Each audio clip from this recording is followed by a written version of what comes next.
Hi there. Lindsey Sparks here with the next episode of Read by the Author. Today, we continue Echo in Time, the first book in the Echo Trilogy, read by the author, which is me, Lindsey Sparks. And now, let's return to the story. Chapter 14. Ooh, this is a fun one. Chapter 14. Dates and Plans. Of course, another accent chapter. I mean, they all are because of Marcus. But it's a different accent. I'm sorry, Lex, but I must have misheard you. What did you say? Marcus asked. From the sound of his voice, I knew he had taken the remarkable effort to swing his desk chair a full 180 degrees. Pulling him away from the handwritten journal he'd been examining had been an impossibility all morning. At least, it had been, until Dominic asked me why I was so distracted. For the past 4 hours, I had been helping the severe, slightly sullen project manager select the excavation field school's final candidates. He and I were crammed together at my desk, shuffling folders around. Much to his chagrin, I had been touting a view of, if they can manage a trowel and brush without scratching a relief or shattering an artifact, let 'em in. Which would have left us with about 400 participants. We needed to narrow it down to 20.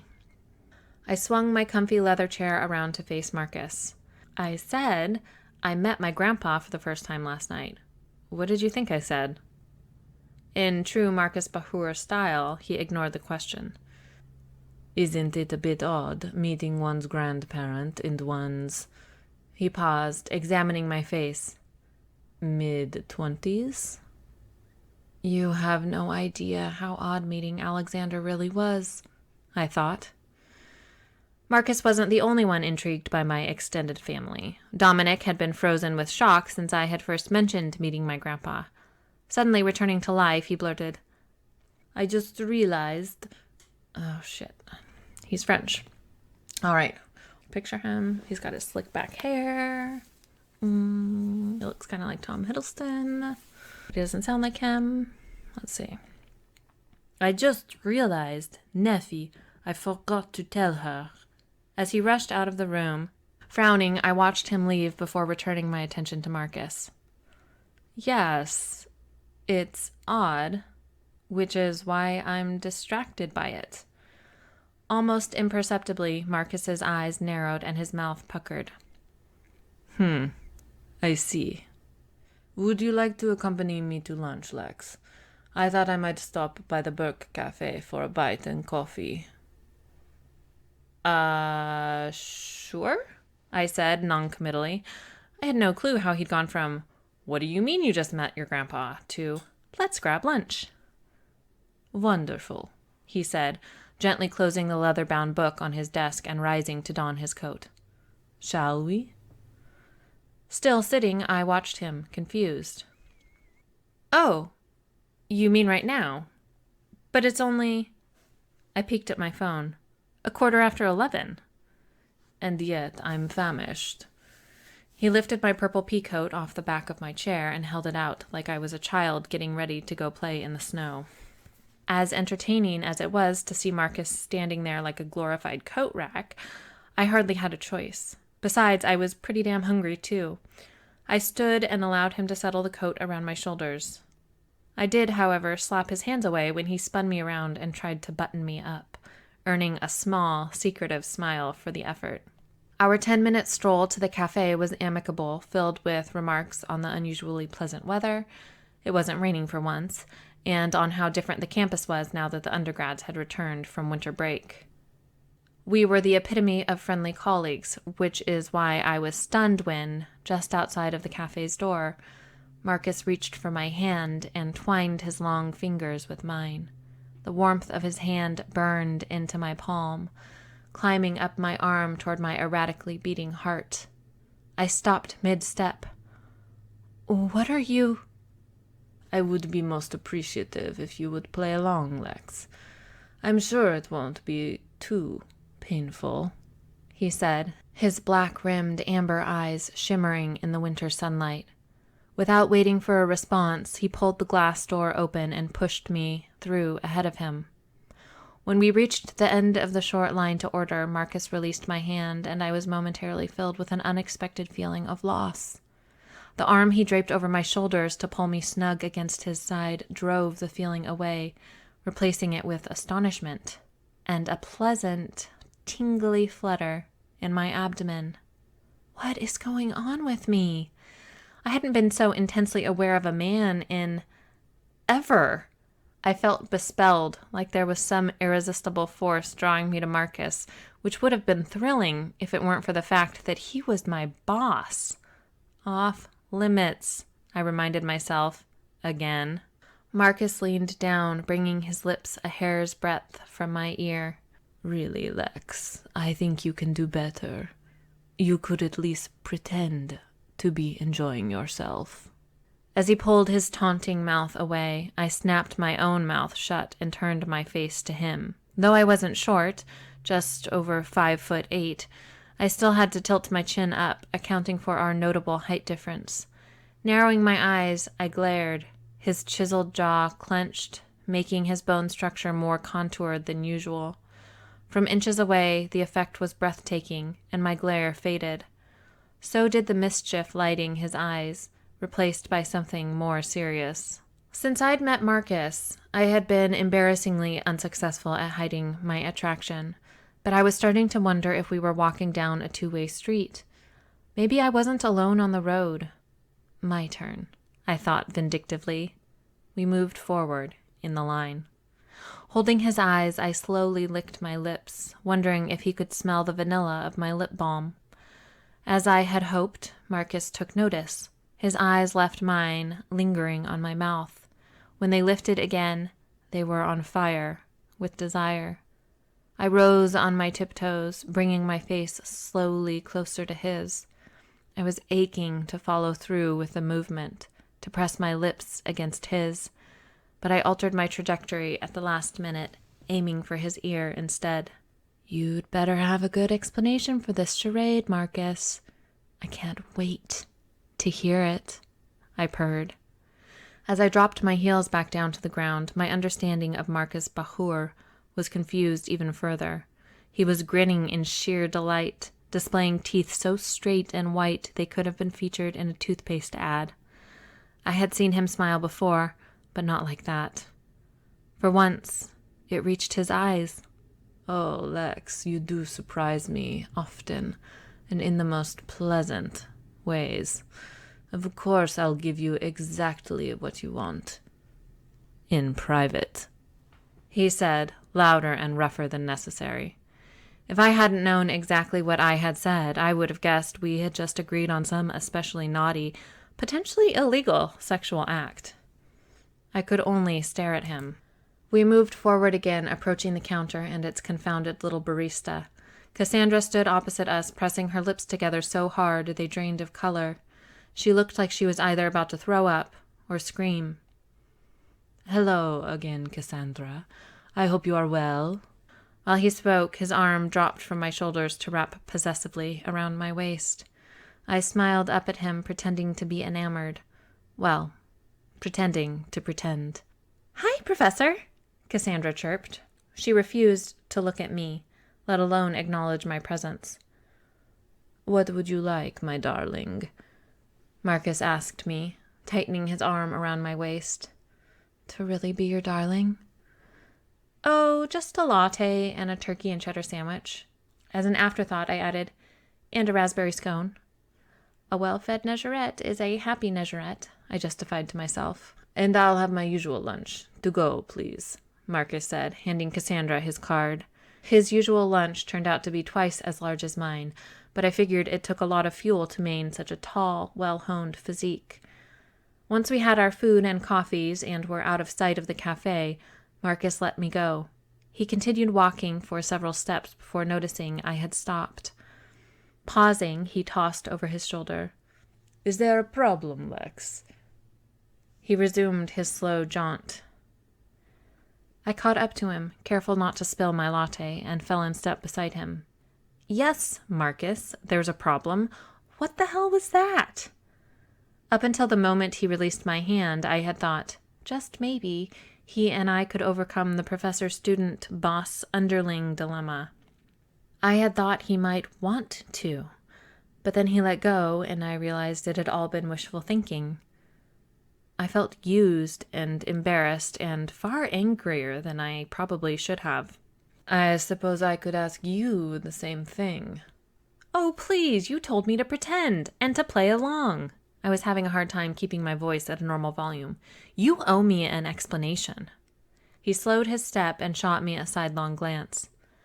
I'm a creature of habit. I dislike having to change my behavior patterns. What's that have to do with us pretending to be... I raised my eyebrows and waved my hand in front of me, unable to come up with an appropriate label for our pretense. Lovers? Marcus provided. I groaned. God, it sounds so much worse out loud than it did in my head. Would it be so unpleasant? Marcus asked, a chill in his voice. A laugh of sheer disbelief escaped from my mouth. Getting kicked out of my program would be unpleasant. The university has rules against professors and students being together, rules with consequences. Do you always follow the rules? He asked, but the chill was gone. Yes, as a matter of fact, I do, I said, and it was the truth. I had never snuck out of my parents' house in high school. I hadn't drunk alcohol until I was 21, and I followed traffic laws as best as I could. Marcus sighed, and to my shock, told me the reason for the scene back in the cafe. I'm accustomed to getting my lunch at the Burke Cafe. Cassandra was becoming a little obsessive. I could no longer sit for a quiet break. She'd fill every possible second with mindless chatter. She was getting tiring. It was getting tiring.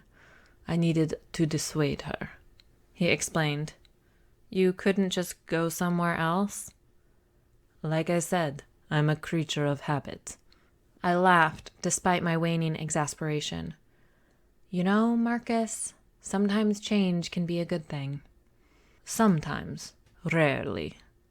Tell me about meeting your grandfather, he said conversationally, like we hadn't just been teetering on a thin, not okay to cross professional boundary.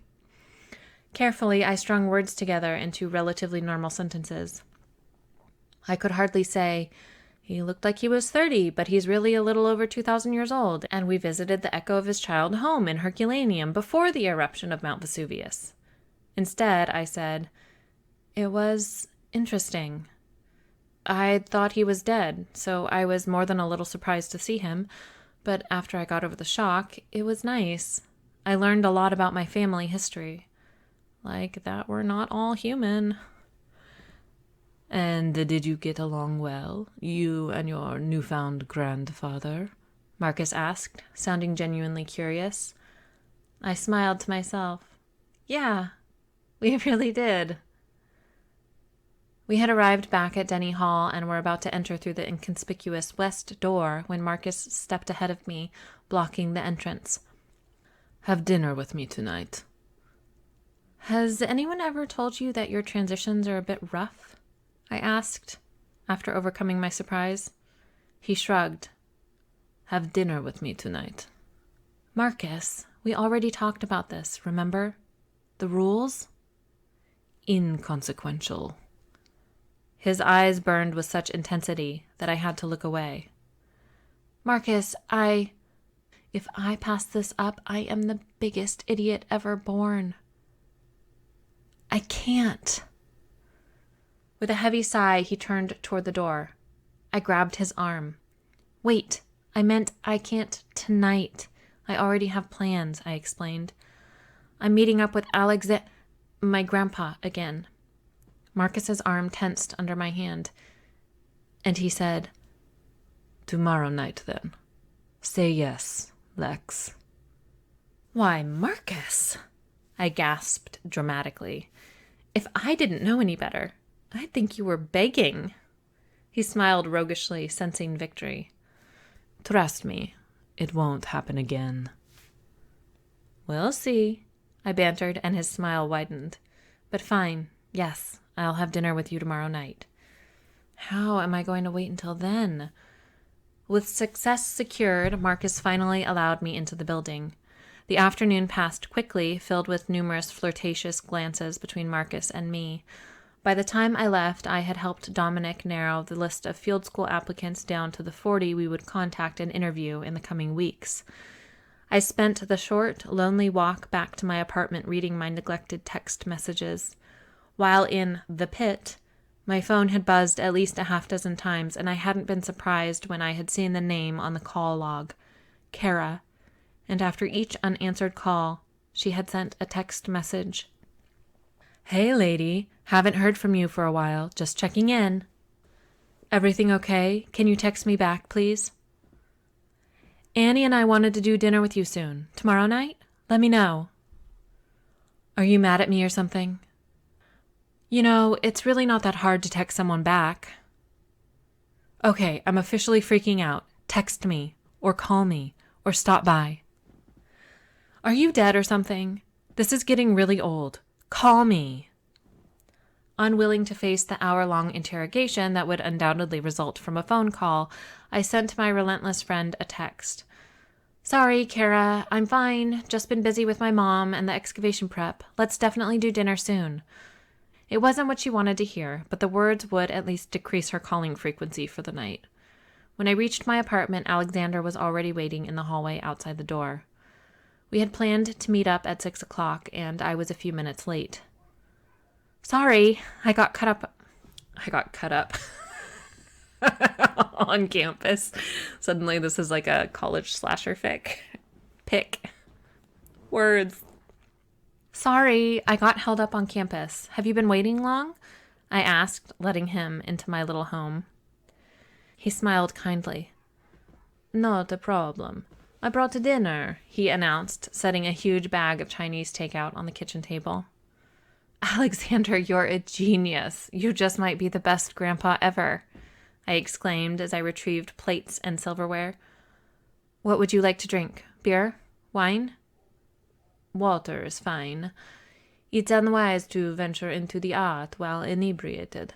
When we do, our subconscious starts to take over, and it becomes too easy to end up seeing something unintentionally.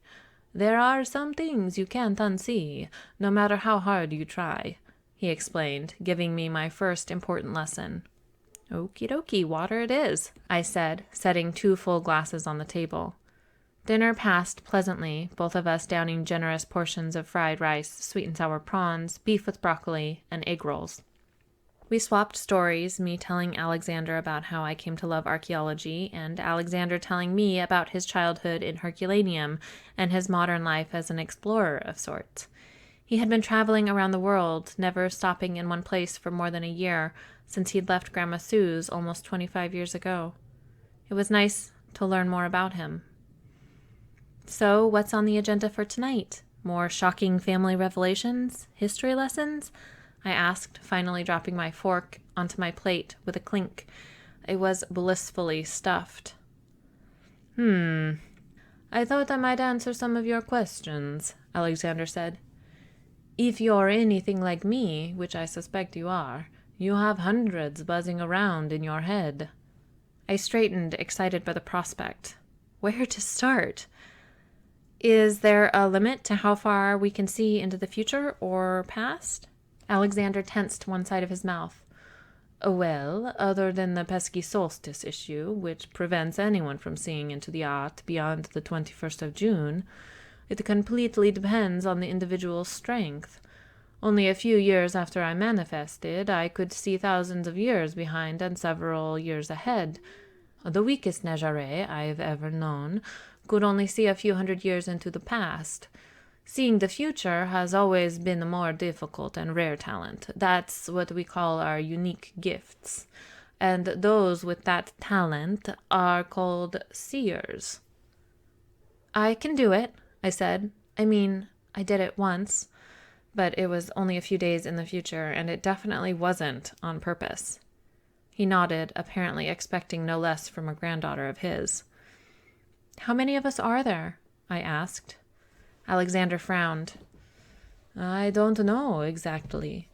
Our governing body, the Council of Seven, isn't as well organized as it once was. The council used to keep records on all our people, but they haven't been very successful in tracking the births or deaths in a few of the familial lines for at least 500 years. There could be any number of thousands, maybe even tens of thousands. What changed? I asked, thinking that a people who could literally take a peek into the past shouldn't have too hard of a time with a species-wide census. There was a disagreement, Alexander explained. Half of the members of the council believed we should force the prophecy and bring the savior, the Meswet, into existence. He said prophecy like it was a particularly foul obscenity. The other half believed that we should avoid the cursed thing at all cost. After a while, reconciliation was impossible, and the council split. Were you on the council? I asked, suddenly curious about my grandpa's standing among our people, and through him, my standing. Shaking his head, Alexander said, The 7 seats on the council are reserved for the patriarchs of the 7 strongest familial lines. There's Heru and Set, though Set disappeared more than 1,000 years before I was born, so there are really only 6 members. Did Set die? At the edge of my mind, I realized that Heru, the man Alexander had set up as my watchdog, was on the Council of 7, which was crazy. It was like learning the President of the United States had been my bodyguard for who knew how long. My grandpa shook his head. There's also Moshe, Sid, Dedwen, and Shang-Di. I whistled. Assuming Moshe and Sid are who I think they are, Moses and Siddhartha, central figures in 2 of the world's largest modern religions. That's quite a list of mythical people. Not so good at keeping a low profile, are we? I asked sardonically. Alexander laughed. A fault of our species. That was only 6, by the way, I informed him. Ivan, my father, is the leader of the council, although they haven't officially met for some time. I was momentarily stunned. My great-grandpa was the leader of our people? With a dry chuckle, I said, So I wasn't far off with the whole more shocking family revelations thing. You seem to be adjusting well to the phenomenon. I shrugged. Adapt or die. I wondered if I was exhibiting some other hard-to-pinpoint characteristic of our kind. Extreme adaptability. It would make sense, considering that our regenerative abilities allowed us to live for thousands of years while the world went through endless changes. Live for thousands of years. Me. Unbelievable. I plucked another question out of the miasma. So, besides some of us being stronger than others, some of us being able to see into the future, and some of us being able to smell in the echoes, are there any other differences between Negerettes? Yes, many. Alexander took a deep breath before diving in. Some of us are tied down, meaning we have to be physically in the place of the echo we're viewing, and some aren't. For example, if you were tied down and you wanted to see something that happened last year, here, in this apartment, you would have to enter the art from this apartment. He paused for a moment. Some Negerettes can follow an object through the art, viewing all that has or might happen in its presence. Some can do the same in relation to a specific individual. That is called finding. Some can track another Negerette's projected self, their ba, through the art, following them from echo to echo. Again he paused. Some can manipulate the art itself, forever changing what other Negerettes see when viewing a particular echo, or creating false echoes, things that never actually happened. Manipulating is a very dangerous talent. Permanently altering the art is forbidden, though on rare occasions we're allowed to create temporary false echoes for training purposes. Related, but not completely forbidden. Some can cloak their art selves, or even entire portions of the art containing their past and potential futures. That is how Seth disappeared. He's created a series of blank spots in the art. I considered Set and the idea of cloaking in the art. I was fairly certain I had seen a cloaked person in the art before, the man who had saved me from Mike. With sudden excitement, I wondered if the long-lost Set was my mysterious savior, but my excitement soured almost instantly. The ancient Egyptian god Set was often called Seth by modern people, and Seth had been the name attached to the sender of a pretty damning text message on Mike's phone. Use the lip balm to make her compliant, then complete the mission. Was Mike's Seth the vanished member of the Council of Seven? Did Mike know about Negeretz? About me? It seemed like too much of a coincidence. That is all I can think of right now, Alexander said, interrupting my wild conjecturing. I suppose we should write this down in a handbook. It would make training quite a bit easier. It's okay, I replied, my head spinning both from the influx of information and my improbable deductions. I didn't know if I could handle anything else at the moment, but I was a staunch believer in the whole knowledge is power bit, so I asked another question. So, if someone enters the art, does it change what actually happened? Like, will the history books suddenly say something different? No. Since we don't actually travel through time, we only view what has been or what could be, only the moment's reflection in the art, its echo, is changed, he said decisively. Besides, humans would be unaware of the change in the art. Only Negeretz would be able to see it, so history would remain the same. I frowned. Then why is it such a big deal, if it doesn't actually change anything? A bitter laugh escaped from Alexander. Negeretz depend on the echoes, and we tend to hold pretty high positions, even in the human world. If we base some decisions on what we saw in the art, and what we saw was false, then the consequences could be devastating for Negeretz and humans alike. After a moment of thought, he said, Someone, we have guesses, but we don't know who for sure, manipulated the future art, completely removing all traces of echoes surrounding a certain ambitious member of the Nazi Party. Negeretz in power throughout the world made political decisions based on what they saw in the art, unaware that an entire life had been erased from view. It just so happened that that life would prove extremely influential, but because it had been eradicated from the art, Negeretz seers couldn't see the potential horrors it might cause. Alexander was shaking his head in disbelief. Was he one of those seers? I wondered as I took in his state of dejection. By the time we noticed the anomaly in the art, it was too late, he continued. Events had already been set in motion. We did what we could, but... Alexander suddenly looked at me, into me. You must understand that we did what we could. You must, he pleaded. But the horrors, the death, those poor humans. Reaching across the corner of the table, I squeezed his hand. I had no words, but at least I could comfort him with that. Whoever manipulated the art. He turned over his hand to grip mine almost painfully. You study history, Alexandra. You know about power and corruption. Our kind walks a very thin, unsteady line. We may feel like them sometimes. We may even be named for them. But we are not gods. Remember that, granddaughter. We are not gods.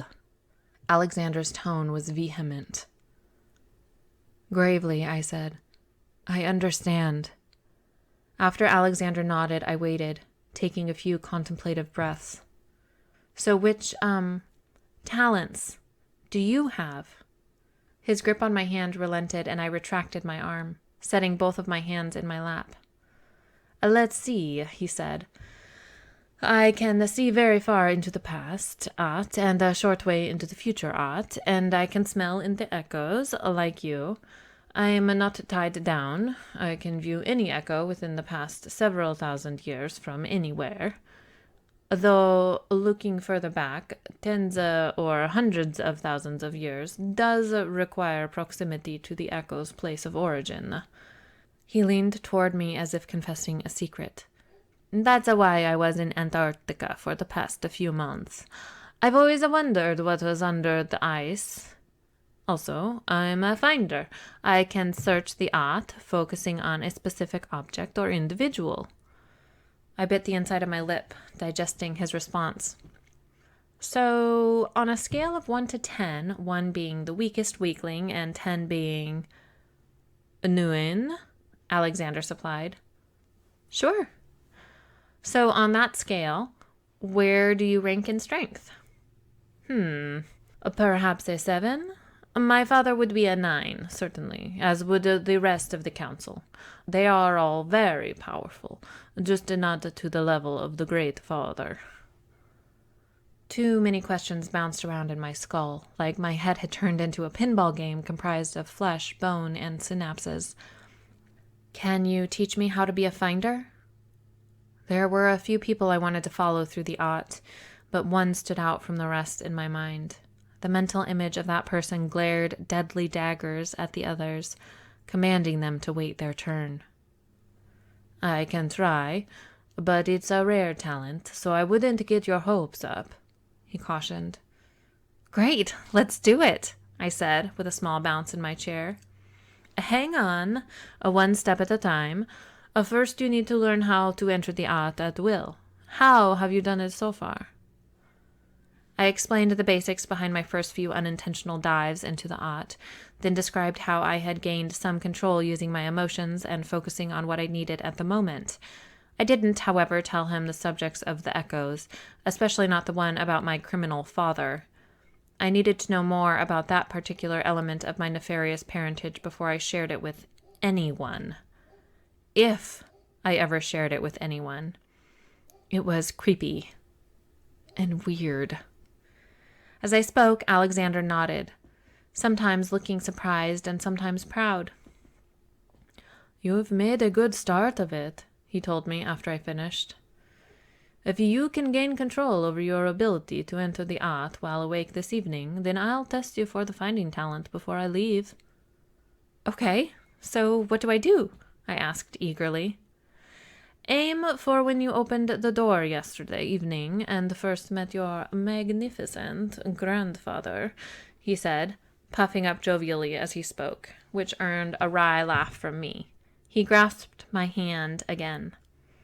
Now, holding that moment in your mind, close your eyes and clear out all thoughts.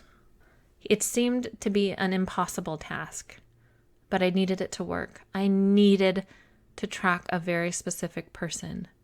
Needed. Open your eyes, Alexandra. When I did, I thought I had succeeded, but then the door burst open. 2 unsteady people stumbled into the apartment. Oh no, no. I needed to get away. In a flash of colors, the scene shifted to the night with Cora and Annie and the 3 bottles of wine. The other me was explaining her hesitations about going on the date with Mike, to which Kara and Annie responded with protestations and confusion. Damn it, I hissed. I felt a hand squeeze mine and remembered that Alexander was with me. Concentrate, Lex, he encouraged gently. You're doing fine. Focus on the night you met me. I remembered opening the door, the stunned moment when incomprehension faded to impossible recognition. The scene flickered. The other me hurried to the door, obviously excited. She opened it, and seconds later was lying on the hardwood floor. I had fainted from the shock of finding my grandpa alive and young, standing in the hallway. There must have been a better way for you and Grandma Suze to have done that, I told Alexander. I was watching the other version of him carry my limp form to the couch. He shrugged. At least you didn't hit me. After a pause, he said, Now, do you remember what you did to get here? I nodded, recalling how concentration had surpassed need. I had felt much more in control. Good. Pick out another moment in this apartment, something that happened further back, and take us there. It was hard to think of anything memorable that hadn't happened in the last month. Part of me felt like my life hadn't really started until that devastating conversation with my mom. Finally, I settled on a moment and concentrated.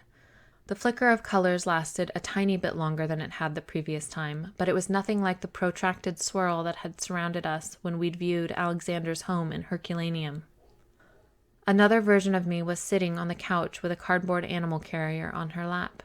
The creature inside the carrier emitted a rhythmic string of tiny, frantic meows. The other me opened the box, and out popped a softball-sized ball of gray and brown fur. Thora, I murmured as I watched the awkward kitten thoroughly sniff first me and then the couch. The day you brought your cat home. Good choice. The echoes revolving around our loved ones are both the easiest and hardest to view, he said briskly, shaking me out of my kitten reverie. Baby Thora was stalking a pen that had fallen on the floor, wiggling her little behind clumsily. Now I think you're ready for your finder test. Really? I asked, suddenly giddy with excitement. Alexander nodded. Pick someone you know of, but you don't know, like a celebrity. I frowned, squinting my eyes. Do you have someone in mind? Alexander asked. I nodded, picturing John Jacob, the lead singer of my favorite band, Johnny Stopwatch. Good. Now, this time you're going to aim for the win instead of the where. The win? I repeated. Yes, the win. If we don't know the where, we must start with the win, he explained. Open yourself up to the art, thinking only about the world 30 minutes ago. Don't think about the place. Instead, imagine being everywhere in the world at once, at 9:30 this evening. It took nearly 20 minutes to enter the placeless art, the when.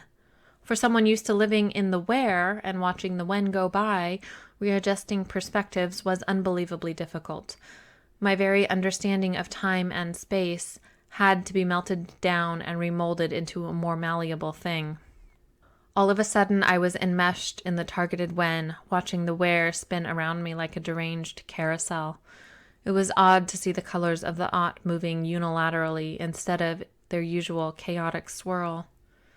Very good, Alexandra, my grandpa commended. And now you must find your focal point, your celebrity. He or she is somewhere in this time, but you don't know where, correct? No idea, I said, nodding. Perfect. This part will be easy if you're a finder. Just think about the person, and the art will automatically shift itself around you. I did as he directed, and gasped. The endless spinning shifted, no longer circling, but instead moving past me like a headwind. When the movement ceased, Alexandra and I were standing in a dim, packed bar. In a booth in a dark corner sat John Jacob with... John Jacob. Now all I hear in my head is, John Jacob Jingleheimer Smith. You're welcome. And I'm sorry. In a booth in a dark corner sat John Jacob with the other members of Johnny Stopwatch, a half-empty pint glass in hand. Is that your focal point? Alexander asked eagerly, pointing to the musician. At my amazed nod, he said, Wonderful! You're a finder, and to some degree a seer. His voice was filled to the brim with grandfatherly pride. Well, I get it from my grandpa, I said, bumping his shoulder with my own. I was blushing profusely at his unabashed flattery. So should we call it a night? I'm kind of tired after all this ot surfing. Ot surfing. I like that. Like a channel surfing. But yes, we can be done for today. Would you like to return us, or shall I? He asked politely. Done, I said, as the world flickered briefly and we returned to our physical forms. It really wasn't too difficult once I understood the basics. Stretching in my kitchen chair, I asked, what happens to our bodies when our ba is in the ot? According to the ancient Egyptians, the ba was one of the 3 essential pieces comprising a person's soul, and I found it immensely interesting that it was what Negerettes called the part of ourselves that could venture into the ot to view what has been and what may be. Alexandra smiled. I have been waiting for you to ask that. It really is a remarkable thing. When your ba leaves your body, your physical form enters a state of stasis called atked. I recognized the word ked as one of the ancient Egyptian words for sleep, where, to observers, we appear to zone out or become lost in thought. More or less, the body's functions slow down and it retains whatever position and expression it held when the ba departed. And, as far as we know, we can remain in Atked indefinitely. So someone could just come in here and do whatever they wanted to our bodies and we wouldn't even notice? I asked, horrified. Pressing his lips together, Alexander took a deep breath. Yes, it's the major downfall to using our gift. We are absolutely vulnerable when our ba enters the ot, far more so than when we are simply asleep. That is the very reason you should only enter the ot in a safe, private place and not spend too much time viewing the echoes. Either that, or have someone you trust to protect your body while your ba is away. Oh, that's interesting, I said, and I meant it, but it came out sounding more like bored disinterest. My head was too full of new information and convoluted concepts. Ba, atked, the when, the where, manipulating. I needed time to process. Seeming to read my thoughts, Alexander said, I should go. You've had a long evening. The same time tomorrow? I can't tomorrow. I have a date with the most enigmatic and enticing archaeologist on the planet. How about Thursday? Very well, my dear. I'll see you then, he said, giving me a brief hug before leaving.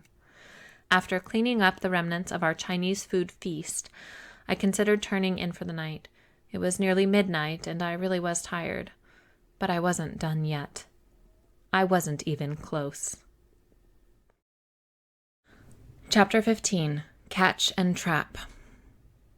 He has to be Negerette, I thought, as once again I studied the shadowed man in the echoes of the incident with Mike. It was the only way he could have disguised himself in the echo. But who is he? Something about him, about that night, had been tugging at my subconscious ever since I woke up in the hospital. I needed to know his identity, desperately, even if I didn't understand the reason behind my desperation. As I glanced at Mike and registered the absolute terror in his eyes, my need to know the Negerette's identity became crushing. I was certain there was a way to unmask him. I just had to figure it out. I need more time. The cloaked Negere lurked toward my fallen attacker, spitting vicious, incomprehensible syllables along the way. He beat Mike until his need for violence was expended, and then he returned to the unconscious version of me. He picked her up and carried her out of the apartment. Again, I thought, and the echo started over.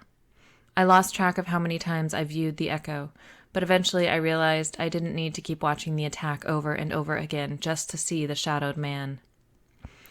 Stop, I thought, and it was as though I had hit a pause button. The shadowed man was frozen, crouching on his heels with his hand outstretched toward the other version of me. He was in the middle of brushing a stray lock of hair from her face. I circled the figure, studying every shadowed inch of him. I could see that the darkness cloaking him was different, set apart from the echo itself. It was like some foreign ought had been layered over the original echo, like a palimpsest. I touched the out-of-place ought, and it vibrated. Determined, I grasped the shadowy cloak with both hands and tugged. Nothing happened. I tugged harder, and again. Nothing happened. Apparently, I couldn't strip it off, but I thought it was possible I could slip between the two layers of ought. I was fairly certain that no two particles could occupy the same space at the same time.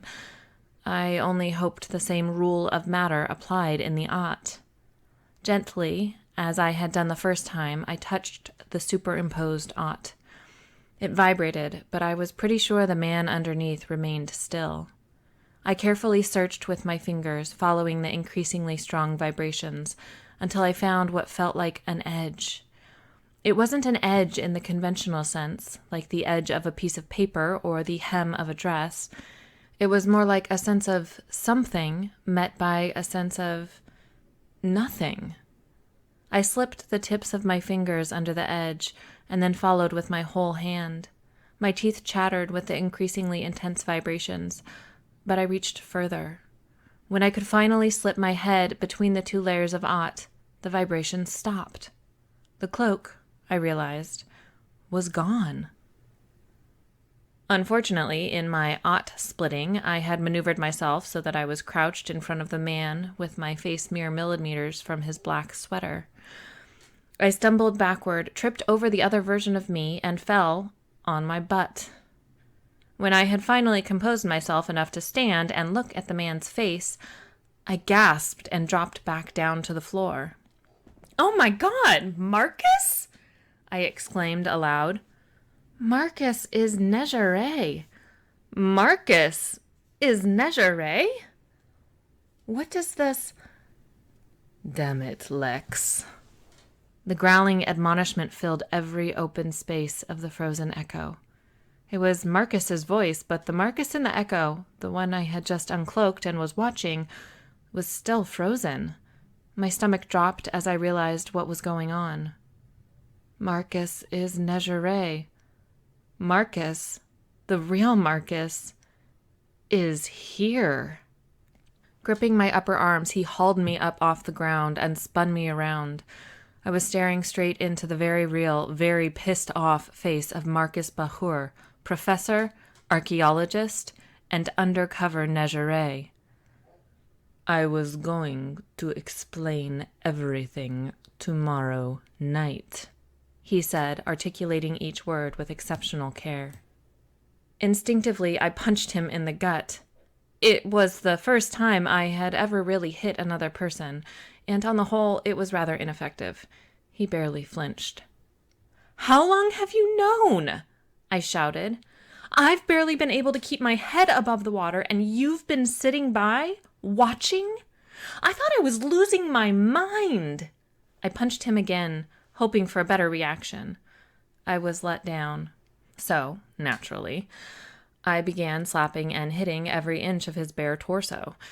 It didn't take me long to tire. I dropped my arms limply to my sides. "Are you finished?" he asked, more than a hint of frost in his tone, like a blizzard's worth. I nodded weakly, studying his blue and gray tennis shoes. Marcus never wears tennis shoes. His bare torso finally registered in the coherent part of my mind. Misbehaving, my eyes raised to the golden brown skin less than a foot away. Hard ridges rippled the perfect flesh, defining muscles I hadn't even known existed. I had seen him shirtless once before, in a dream that had been set in ancient Egypt, or what I had thought was a dream. Considering it could have been an echo, I shivered. Marcus would have to be at least 3,000 years old. "Where's your shirt?" I asked, picking the least terrifying question I could think of. "What?" he asked, surprised. His tone warmed considerably when he continued. "I was in the middle of a workout when I felt you fumbling with my cloak in this echo. If you wanted to strip off my clothes, all you needed to do was say so. There was a short pause. I must say, Lex, when you blush, it is very becoming.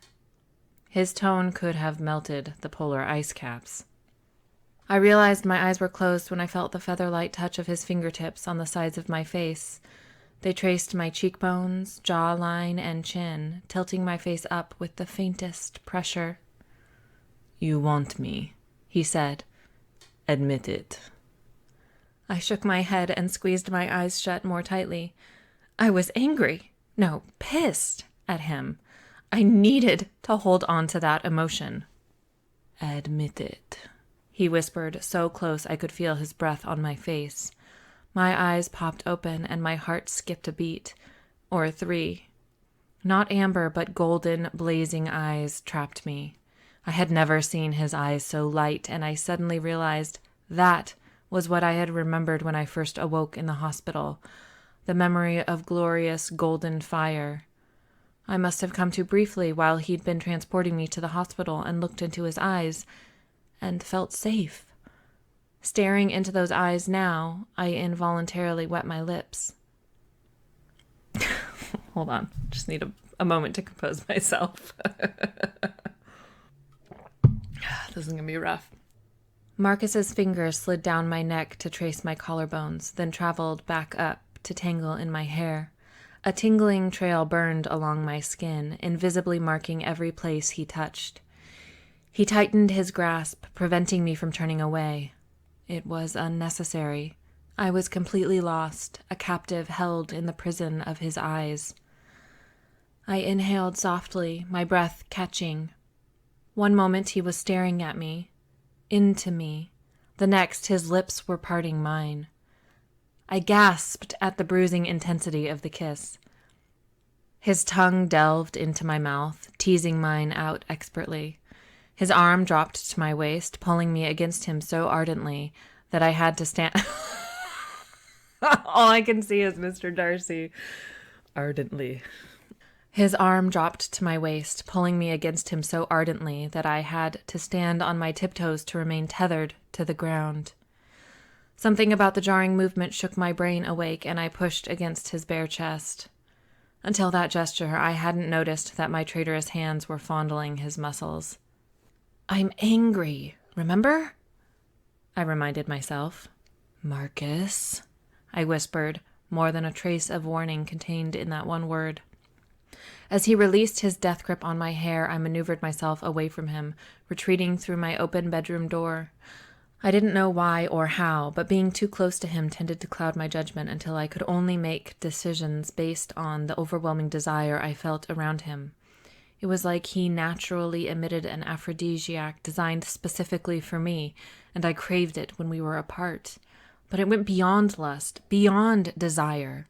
I felt good around him, safe and whole and at peace. I shook my head, trying to dispel my clearly delusional emotions. How I had ever thought he was a plain old human was beyond me. I guess we only see what we want to see, what we expect to see. Lex. I can't trust you, I interrupted. I have no idea who you really are. I spun around. Marcus was standing in the doorway just a few steps away. You're Nejere, and you've been watching me since before we met at the cafe, obviously. How long, Marcus? How long have you been spying on me? Anger and frustration flashed across Marcus's face so briefly that I almost missed it. And then, abruptly, his clothes changed. No longer in sneakers and basketball shorts, he wore tailored black trousers and a silver gray button-down shirt with the sleeves rolled up to reveal toned forearms. Hey! How did you... I narrowed my eyes. You're not distracting me that easily. How long have you been watching me? He sighed melodramatically, like I was the one being difficult, when in reality, everything was so obviously his fault. Since August, he finally said. He's been watching me for 5 months? Why? I spat. Because Alex requested it of me. he responded in kind. Believe me, Lex, I had much better things to do than watch over a woman who was unlikely to even manifest. Well, I did manifest, didn't I? I briefly wondered if sticking out my tongue would help get my point across. Then I remembered where my tongue had just been, and blushed. Damn him. Yes, he purred and stalked toward me, his eyes devouring my every inch. You are manifesting quite nicely. Stop right there, I screeched, holding my hand up as I backed away from him. Marcus stopped, but he didn't look happy about it. Alex, as in Alexander? My grandpa asked you to keep an eye on me? I clarified, my voice too high. I'd only known that Alexander had asked Haru, a member of the Council of Seven, to watch over me, not Marcus. Yes, Marcus said. A sudden nauseating thought occurred to me. And the excavation? You didn't really need me to figure out the riddle on the tablet to find the entrance to the temple, did you? You could just look in the yacht. I took a deep breath, ignoring Marcus's slowly shaking head. Did you just offer me a position on the excavation because of Alexander, too? No, he hissed. We couldn't find the entrance because the yacht has been manipulated. We can't find any of the echoes relating to it. Damn it, Lex, I wanted you on my team because you're good at what you do. Unbelievably good for someone so young. But also because... He shook his head like he couldn't quite find the words to say what he meant. You started manifesting. And you knew nothing of our people, of our customs. Nobody expected you to manifest, so you were never trained in our ways. Other Negerettes will be participating in the excavation. I wanted to give you the chance to interact with others of our kind, to learn all that it means to be Negere. If you wanted me to learn what it means to be Negere, why didn't you just explain what was going on with me? I sounded so bitchy I nearly cringed. Instead, I barreled on. Were you toying with me? Was it fun for you? Marcus turned away abruptly, clenching his hands into fists at his sides. No, Lex, it wasn't fun for me. Just like it wasn't fun finding that piece of shit forcing himself on you. He spared a moment to glare at Mike's frozen body. I'd grown somewhat fond of you over the months. I disliked seeing you struggle so much, seeing you in such pain. But it was against the rules for me to tell you of our people, of your heritage. In rare cases like yours, where the Negere knows absolutely nothing about his or her heritage, only the nearest Negere in your direct line is allowed to explain. I had to wait for Alex. Rules! Why are we running around following the rules of some council that doesn't even meet anymore? Suddenly, so exasperated that I had to move, I slipped around Marcus and out of the room. I paced from the bedroom door to the kitchen and back again, over and over. Not the council's rules, my grandfather's, Marcus said when he finally emerged from my bedroom. I waved my hand dismissively. And we should follow your grandfather's rules because... That time I did cringe at my snotty, juvenile tone. In Cat series, I did change it so they're all just Negerette. But in Lex's series, I had the brilliant idea to overcomplicate it and make it based on French. So it's Negere as a group, Negerette, 2 T's and an E for women, Negere for men, and then plural would be Negerette with the S making the T have a sound. So I just had to really overcomplicate it. So I simplified it for Cat series. That was the one big change that I made to the kind of canon. Yeah. And then I've stuck with that. It's just a lot simpler. Now I say Negerette for anybody. But because that's how it was explained in this one, I'm just going to stick with that for this book. Because, little Ivanov, he's the great father, Marcus said quietly from right behind me. The great father, Nguyen, from whom we all descend, is Marcus's grandfather? I halted mid-stride, only a few steps from the fridge. I could hear Marcus's footsteps as he approached behind me. "Who are you?" I whispered to the fridge. I couldn't face him. "I am the grandson of Nuin," he said, his voice hard. "I am a member of the Council of Seven, and I'm older than you can imagine." He was silent for a few moments, the sound of his breathing the only thing I could hear over my pounding heart. Finally, softly, he said, "I'm also the man who didn't let you die." Hanging my head in shame, I started to apologize. "Marcus, I'm..." My words halted in mid-sentence as his second statement registered. I whirled to face him. "There's no Marcus on the council."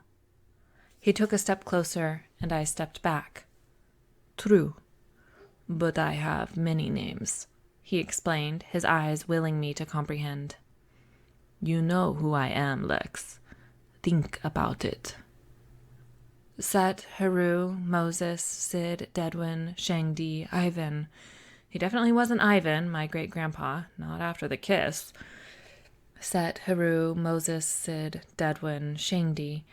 He definitely wasn't Dedwin or Shangdi based on their mythological descriptions. One was a Nubian god, the other a Chinese deity. Set, Heru, Moses, Sid, Marcus Bahur, Marcus Bahur, Marcus Bahur, Bahur. I suddenly felt like the world's biggest idiot. Marcus took another step toward me, and I backed into the refrigerator. I halted his forward progress with a smile. "Bahur," I said, "of Heru. Clever, Marcus. Or should I say Heru?"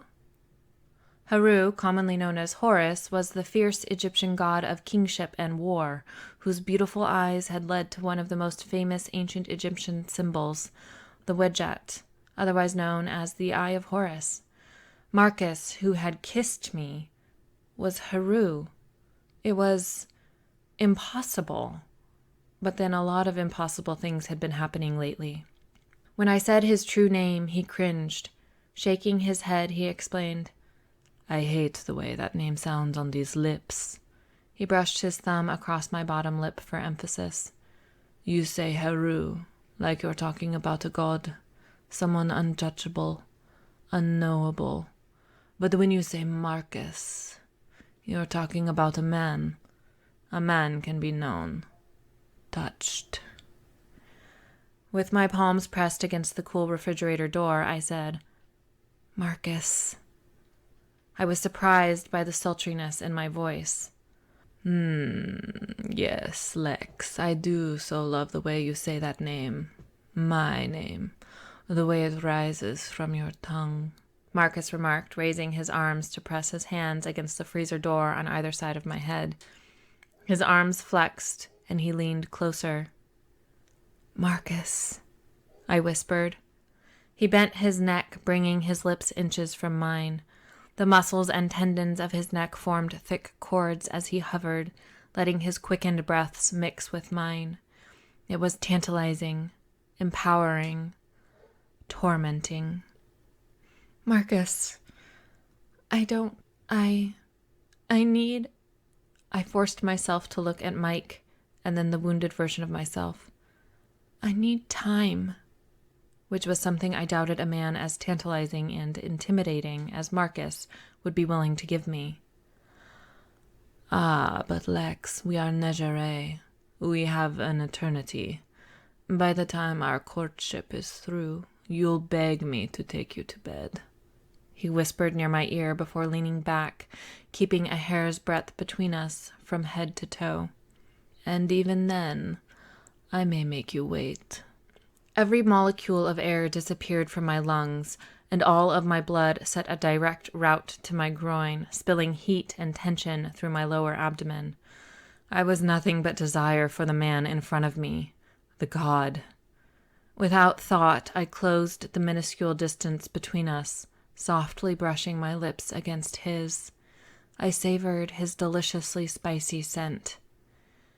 Instantly, Marcus shifted forward, pressing me more firmly against the fridge.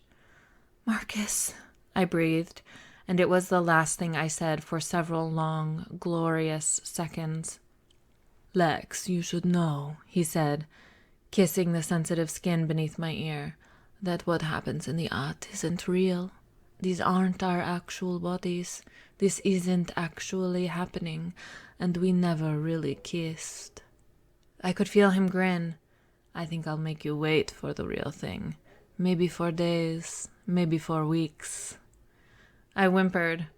Gently, he kissed me one last time. He was teasing me. "I'll see you in the morning," he whispered. In a flicker of color, I was sitting on my couch with Thora curled up on my lap.